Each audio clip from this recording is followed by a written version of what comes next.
ಇವತ್ತು ಬರ್ತಾರೆ 16 ಫೈನಾನ್ಸ್ ಕಮಿಷನ್ನವರು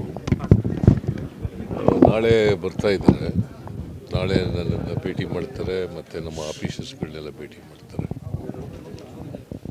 ನಾವು ಅವರಿಗೆ 16 ಫೈನಾನ್ಸ್ ಕಮಿಷನ್ನಲ್ಲಿ ಚೇರ್ಮನ್ರಿಗೆ 15ನೇ ಹಣಕಾಸಿನ ಆಯೋಗದಲ್ಲಿ ಏನೇನು ಅನ್ಯಾಯಗಳಾಗಿದ್ದಾವೆ, ಕರ್ನಾಟಕ ಮೋಸ್ಟ್ ಸಫರ್ಡ್ ಸ್ಟೇಟ್ ಅಂತ ಅವ್ರಿಗೆ ನಾವು ಒತ್ತಿ ಹೇಳ್ತಕ್ಕಂಥ ಕೆಲಸವನ್ನು ಮಾಡ್ತೇವೆ.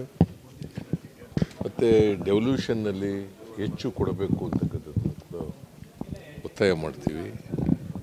ಯಾಕಂದರೆ ಈಗ 41% ಕೊಟ್ಟಿದ್ದಾರೆ, ಕನಿಷ್ಠ 50% ಕೊಡಬೇಕು ಅಂತ ಒತ್ತಾಯ ಮಾಡ್ತಾಯಿದ್ದೀವಿ.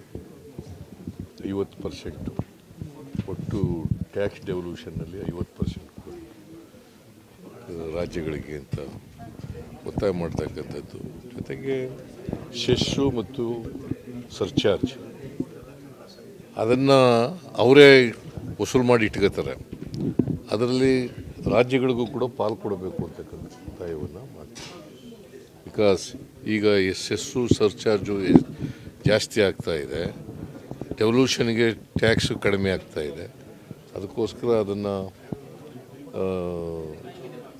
ನಾವು ಕೇಳಬೇಕು ಅಂತಕ್ಕಂಥದ್ದು ಕೂಡ ಅಭಿಪ್ರಾಯ ಇದೆ.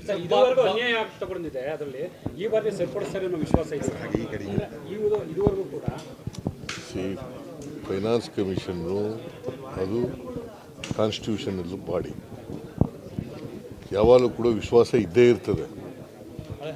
ನಾವು ಅನ್ಯಾಯ ಆಗಿರ್ತಕ್ಕಂಥದ್ದನ್ನು ಅವರಿಗೆ ಏನೇನು ಎಲ್ಲೆಲ್ಲಿ ಅನ್ಯಾಯ ಆಗಿದೆ 15 ಫೈನಾನ್ಸ್ ಕಮಿಷನಲ್ಲಿ ಅದನ್ನೆಲ್ಲ ಹೇಳ್ತೀವಿ.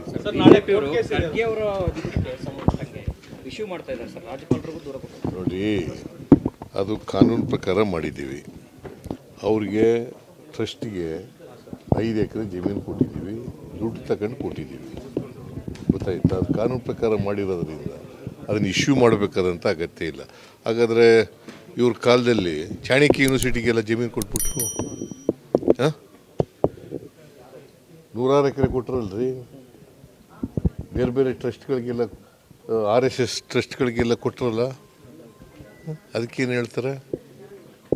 ನಾವು ಇದನ್ನು ಕಾನೂನು ಪ್ರಕಾರವಾಗಿ ಕೊಟ್ಟಿದ್ದೀವಿ. ಮೆಂಡು ನ್ಯೂಸ್ ನೆಟ್ವರ್ಕ್, ಸತ್ಯದ ಕನ್ನಡಿ.